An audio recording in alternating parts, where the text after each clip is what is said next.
This video is brought to you by Squarespace.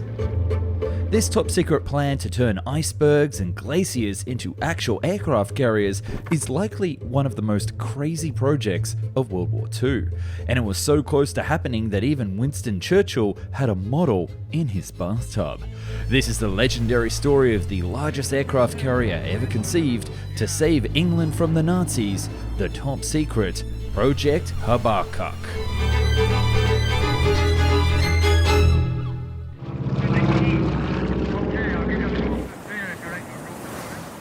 Britain was under siege. Surrounded by the Atlantic, the sea moat was the perfect playground for Nazi U-boats. Supply ships from the colonies in North America were attacked and sank en masse, and the UK was increasingly getting desperate for a solution to this blockade, no matter how mad. But like all mad ideas, the project in this story actually started with a literal mad scientist. Geoffrey Pyke was a British journalist, inventor, and eccentric millionaire.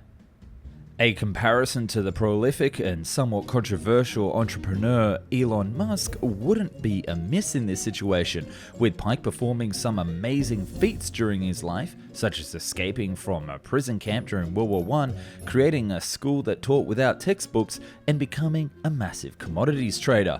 However, he was controversial, calling many of the people around him complete buffoons, and widely regarded as very eccentric as he didn't shower.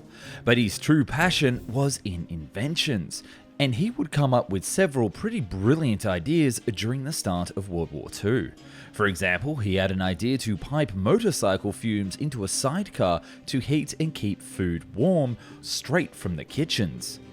Or he theorized that you could use balloons with microphones to determine the direction of incoming aircraft through triangulation. This was well before radar and would have made it obsolete. So when Britain faced the threat of German U-boats, he just knew how to save his homeland. Britain's problem was that they didn't have enough ships to hunt submarines, and the North Atlantic was so big that it was like looking for a free beer hall seat at Oktoberfest in Munich. So obviously planes were the solution, but aircraft back then couldn't fly over the vast ocean. You would need a landing strip in the middle of the sea to rearm and refuel, one that could be moved around, much like an aircraft carrier. In the far north, planes would meet up with ships by landing on floating ice fields. And seizing on this idea, Churchill himself, the Prime Minister of Britain during the war, suggested that they simply take icebergs, flatten them out, and move them where they were needed. They would be the perfect runway stopover. But there was a flaw. Natural icebergs, due to their limited surface area above the water and tendency to capsize without warning, were unsuitable for airstrips in the long term. So when the future of this idea looked bleak, there was actually a breakthrough. Pykrete. Invented by the scientists Max Perutz after studying glacial ice, this was simply a composite of water and wood pulp. This material, when frozen, proved stronger and more durable than ordinary ice. It was resistant to melting, but it remained just as buoyant as icebergs. Pykrete could be shaped like wood and molded like metal, and its unique property of forming an insulating layer of wet wood pulp when wet helped slow down during melting. So this was the magic solution that Pyke needed to get his idea off the ground. And let me tell you, this new idea was going to be so crazy that no one would have ever imagined it. And fittingly, he chose a biblical reference. Be utterly amazed, for I'm going to do something in your days that you would not believe, even if you were told. And thus Projekt Habakkuk was born. Part of the problem with building such a vast vessel wasn't so much the vast materials required, after all it was an iceberg ship, but rather convincing the powers that be to get on board with this project. That's where the team behind the ship could have saved some time with a Squarespace website, now powered by the Fluid Engine. While not designed to defeat German U-boats in the Atlantic, the Fluid Engine's impressive drag-and-drop technology makes making a website a breeze, including both one for mobile and desktop. It does both automatically. Plus, there are hundreds of templates on Squarespace to choose from, with ones that have an entire online store already set up for you. All you have to do is just add products, or others can launch a business idea in an instant and even bring visitors to the website with a marketing system. In fact, it's the exact thing that I use for my own store, foundandexplain.shop, that you can get all your cool Found and Explain merch. Now, I bet you're like, I love you, Found and Explain, but really, what has Found and Explain done for me lately? If we're not including all of the free videos on YouTube. Well, because I've partnered with Squarespace, you can get a website for free for 14 days and then also receive 10% off your first website and domain at www.squarespace.com/found. So not only do you get a sick discount, but you also get my gratitude for helping make all of this possible.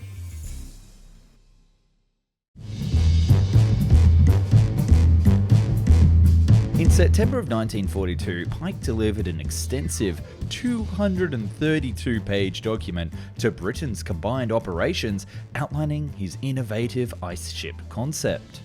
Lewis Mountbatten had just become the new chief of combined operations in the British Army, and he was keen on unconventional ideas and talents, so you know that he and Pyke quickly became best friends.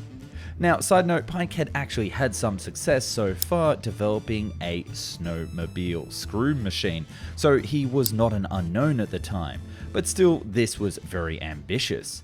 Pyke's memorandum explored various applications for Pykrete, ice and supercooled water cooled below freezing without solidifying, and included the ambitious proposal to build a massive aircraft carrier out of this ice, whether naturally or artificially frozen.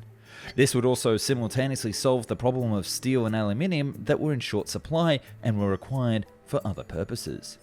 Side note, other materials were also considered, such as pure ice, concrete and timber, with the latter initially recommended, but Pykrete would eventually win the selection. Unlike traditional aircraft carriers, which were limited to launching small specialized planes, these ice-based giants could accommodate standard fighters and bombers thanks to their sheer runway length. This capability would enable them to offer protective air cover for mid-Atlantic convoys and serve as refueling or relay points for long-distance flights across oceans, or act as platforms for launching ambitious amphibious attacks on France or Japan. Impressed, Mountbatten took a sample of this new Pykrete material right to Churchill, who put it in his bath of hot water where it didn't melt for several days. Ecstatic by this discovery, he gave the green light to proceed. And to say that Mountbatten, Pyke, and the British Navy didn't run with this idea would be an understatement. The initial specification was for a floating airfield due for delivery by spring of 1944 with an approximate dimensions of 1,500 foot by 250 foot and capable of being towed at approximately 2 knots. But then the specifications for this ice vessel grew increasingly ambitious. It would no longer be towed and it would go under its own power approximately to the range of 7,000 miles. And then it would also have to endure the mightiest of ocean waves.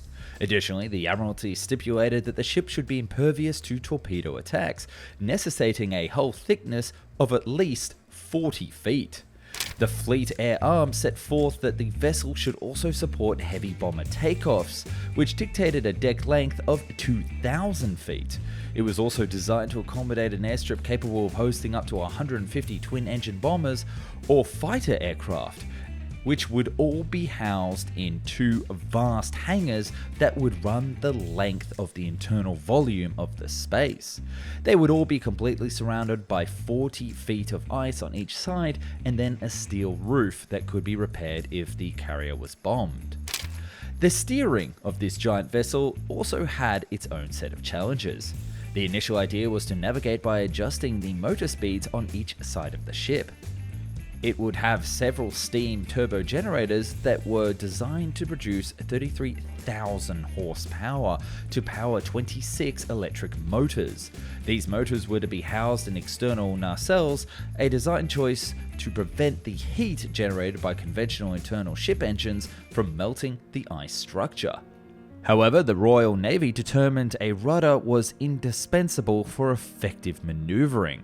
The daunting task of attaching and managing a rudder taller than 100 feet remained unresolved during the prototype process. The vessel's armament plan also included 40 dual-barreled 4.5-inch cannons with a complement of light anti-aircraft guns. This vessel would be so majestic that it would be giving an entirely new classification, a berg ship. This concept would quickly be rolled out to other ideas of mega vessels, such as a floating blockade island or docks that entire fleets could refuel at. It was obvious that there was one British territory that would be perfect for the construction of this giga prototype: Canada. The vast supply of freshwater, timber, and labour would allow them to quickly build a prototype before the summer of 1943, and if successful, mass produce these ships in the following winter, all for the low cost of 700,000 British pounds. So with all the lights green and development started, why don't we have any legendary berg ships today?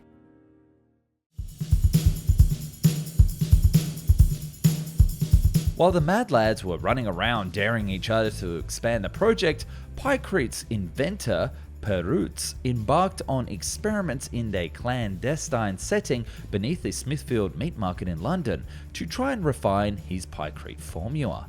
His innovative research was conducted in a chilled meat locker shielded by a barrier of frozen animal carcasses, ensuring that the experiments remained a well-guarded secret. Nevertheless, Pykrete identified a significant drawback of the material: Pykrete's susceptibility to plastic cold flow, meaning that it would gradually deform unless it was kept at a frigid -16 degrees centigrade or 3 degrees Fahrenheit. To get around this, you had to insulate the ship's exterior, along with installing a refrigeration system and an intricate network of cooling ducts with brine to maintain the necessary temperature. Thus, for the prototype's construction, it would be obvious that more steel would be needed, as well as a more effective insulating skin around the vessel's hull.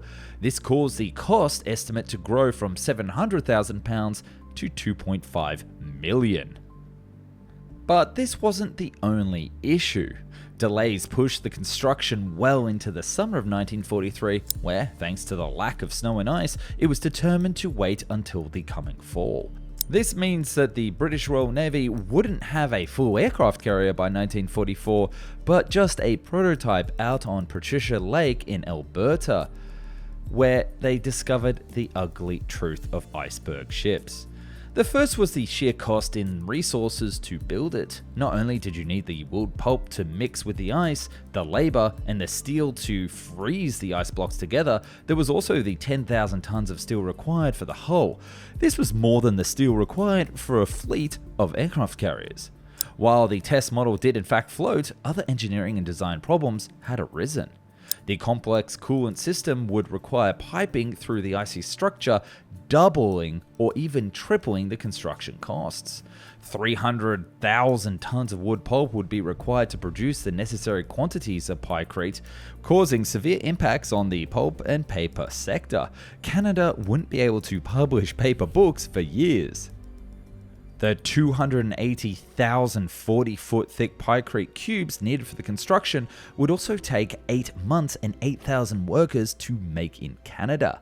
The ship's deep draft would also keep it out of most harbours, meaning that this would be a sea-bound vessel. Additionally, there was no possibility of building the full-size Pykrete aircraft carrier by the spring of 1944, which again, as I mentioned, was the original established target date. So this ship concept wasn't working. But do you know what was working? The war. There were several developments that changed everything.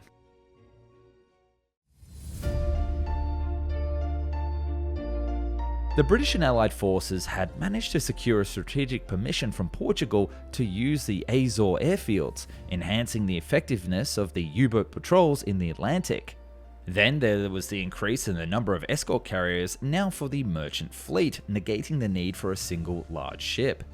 By May of 1943, German U-boats were also ordered to leave the mid-North Atlantic. So when that filtered down through the spy networks, it eliminated the threat of this giant ship was supposed to counter. But there was one more final nail in the project's coffin, if I haven't completely already dogpiled over it so far. It was the growing operational range of land-based aircraft. that made the idea of a floating island obsolete. Planes could now simply fly from land airstrips to the enemy, and a floating landing strip was no longer needed. And aircraft based on aircraft carriers were now far more efficient and could fly further. In June of 1943, all testing in Canada was stopped, despite some flagging support from the Projekt at the August 1943 Quebec Conference. But by October 1943, the Projekt was essentially dead. Internally, Mountbatten ultimately disengaged from the project himself, and it was revealed that it was Churchill that had been championing the idea and kept it from criticism. Now that the prototype had been tested and been found short, it could be politically abandoned without issue. The US government was then invited to take over the concept for the war in the Pacific, but again, the steel issue didn't make a lot of sense, and then the idea melted away into history. The test model on Patricia Lake had been abandoned over the summer, but it took another 3 or so years before it completely melted and sank to the bottom of the lake. Today, metal piping and asphalt strewn across the lake bottom are all that remains of this would-be carrier.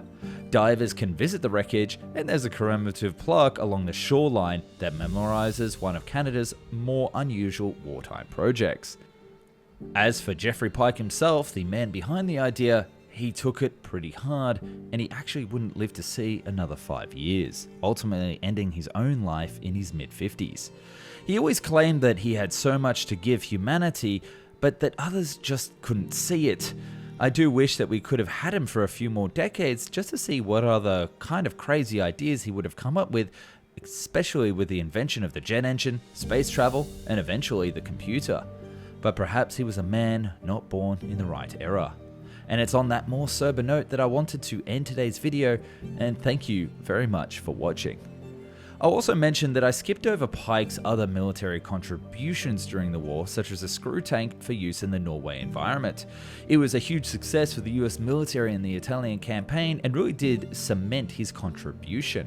The reality of filmmaking is that sometimes you need to brush over things in order to keep the story flowing, and I didn't want this particular story of a giant ice ship to get bogged down in the snow of a crazy machine design, but perhaps I'll do a bigger story on screw tanks in the future. Thanks so much for watching.